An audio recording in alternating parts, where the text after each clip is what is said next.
Hey gang, today I want to talk cymbals.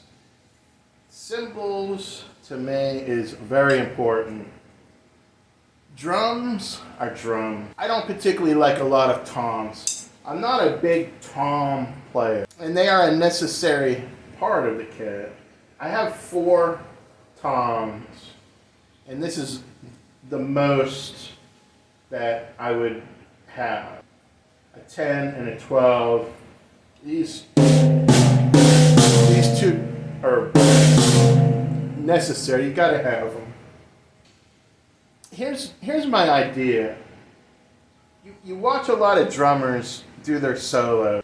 I see that they're doing is right out of the gate. They are just going all over the place.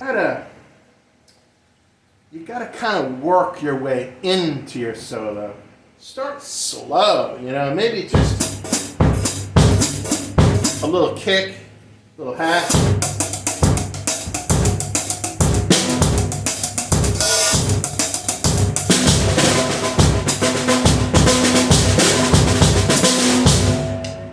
Give some snare work, some elementary snare work.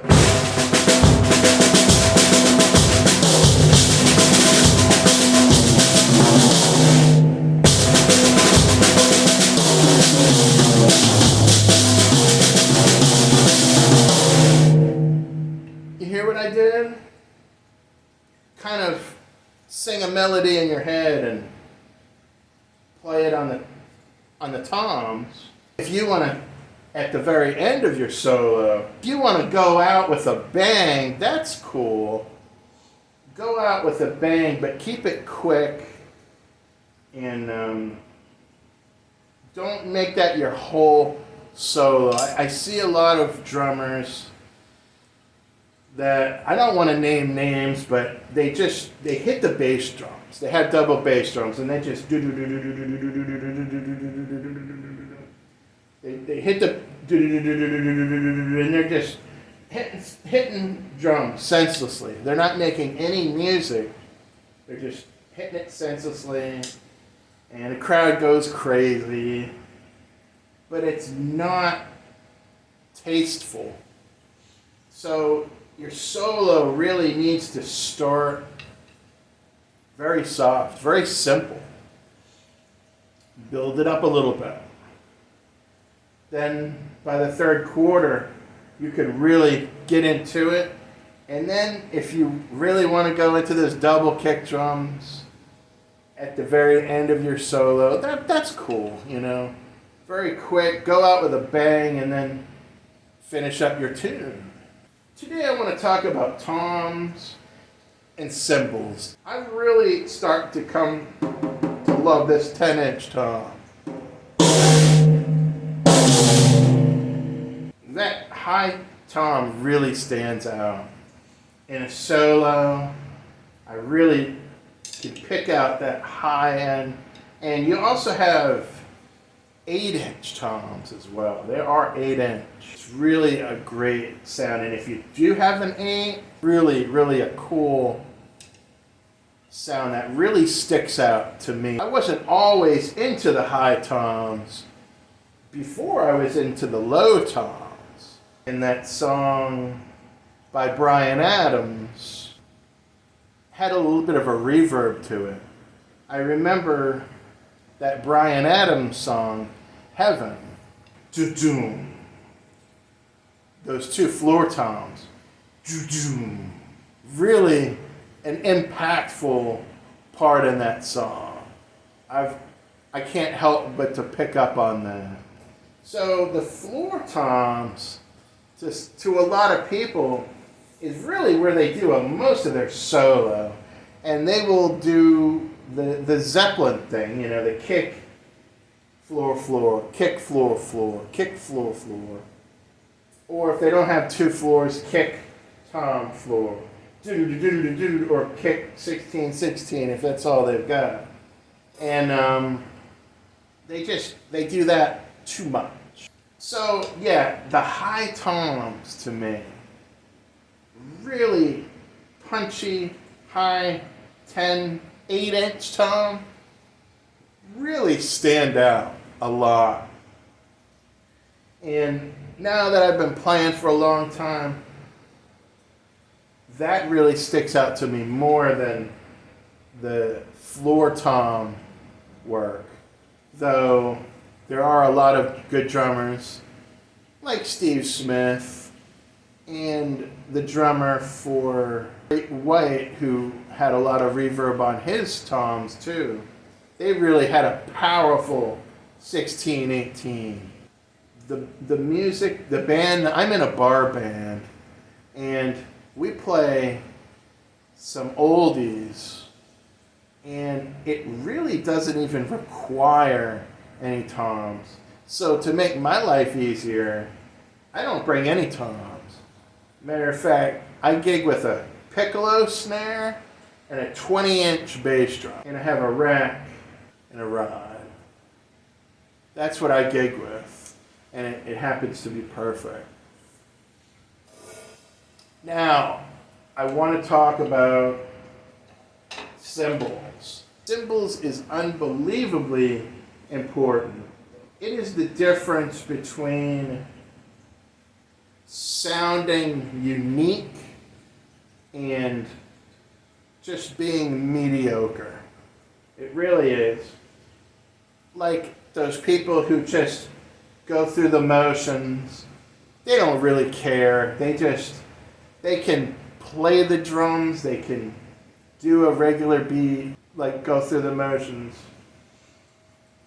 The next level players are beginning to open their minds up to the possibilities here.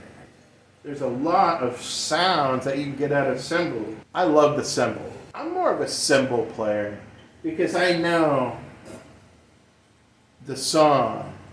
And when the song or the guitars are high on the neck, they're playing high, you hit high. If they're low on the neck, you hit low. And it really, really makes an impact in the music. If they're high and you're hitting low, it almost takes away their thunder. When they're hitting high, when you hit high and they're playing high, it's strong, really strong. Hit high. You gotta play your cymbals and your splash work off time on the splashes. If you hit the splashes off time, really during an instrumental, during the instrumentals, coming out of the chorus and into the verse is a great time to hit the splash. And don't be afraid to hit the low splash and then hit the high splash right after. Hit them in combination and try different things. You know, I love all of my cymbals. I don't think I would sell any of the cymbals in my collection at this point. I do have medium thins. I do have a collection of some medium thins that I don't play.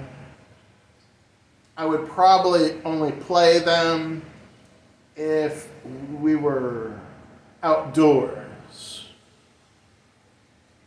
or in a very, very large place. I like the thins. These are some dark thins. I play on fast crashes. Those are paper thin. The thin crashes, to me, is where it's at. You don't have to hit them very hard. You get a lot more control out of the thin crashes. You'll hear a lot of drummers who don't really know their cymbals. They'll hit cymbals and they are very harsh sounding. And the more they hit it, the more you would recognize it. You would be like, ugh, they gotta stop hitting that cymbal. It's just harsh. It's probably a medium. The mediums and the heavies are made to be bold and loud like that. But when you're indoors, when you're in your house or you're in a small bar, these thins, the fast crashes, Absolutely. Absolutely. I only play on thens. Having a whole bunch of crashes, you can. I'm good for up to 3 crashes, low, middle, and high. Sometimes that high is really what you need when they really come up high on that guitar, or sometimes you just need that high.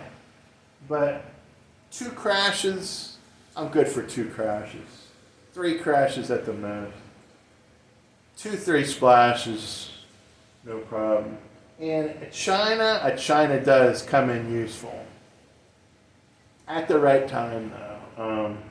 I've heard many professional drummers, not me, I'm not a professional, but the professional drummers really know how to use that China. And they use it like a crash, because it blends in with their crashes. This China doesn't blend in with these crashes, it's got a sound of its own. So the China is really a cymbal that you don't want to play a lot. You only want to hit that when it's a very unique part of a song. It's made for an accent.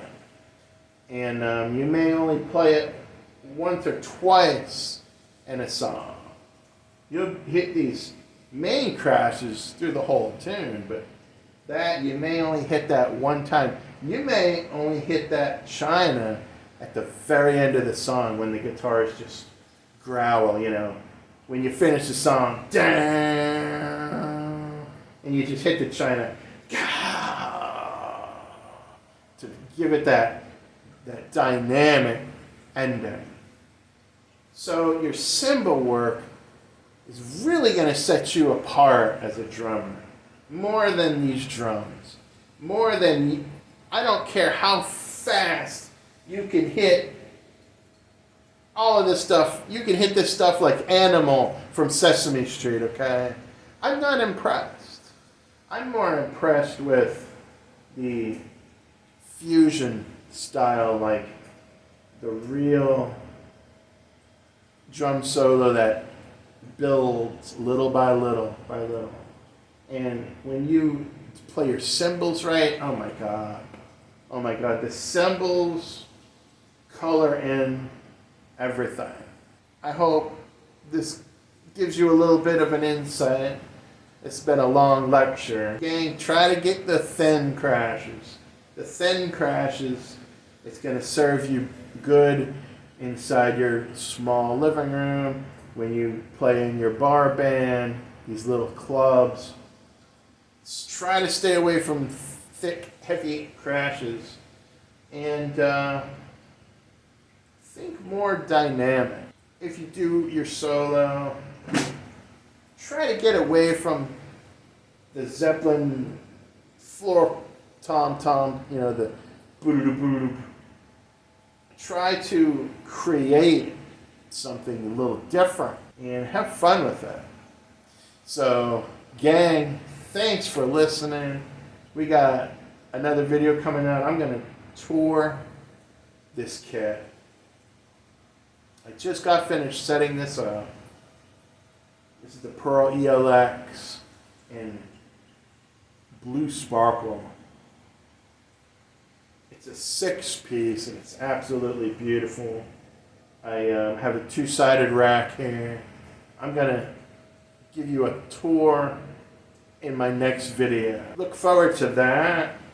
Choose your cymbal collection. Build your cymbal collection. Take what comes your way. Don't overthink it. Just when you find something and you know it's a good deal, maybe you can find something half price used, pick that up. Whatever comes your way, pick that up.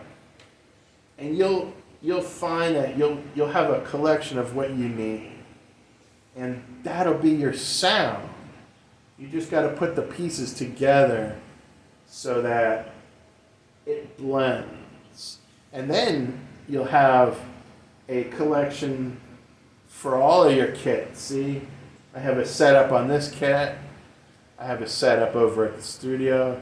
Whole nother cymbal setup, cymbal configuration for gigging, with the bar band. I got smaller crashes for that, so it's not overwhelming. And you'll have a collection that you can build multiple setups with and have fun with it. It really is a lot of fun. Find your sound. We'll see you again soon.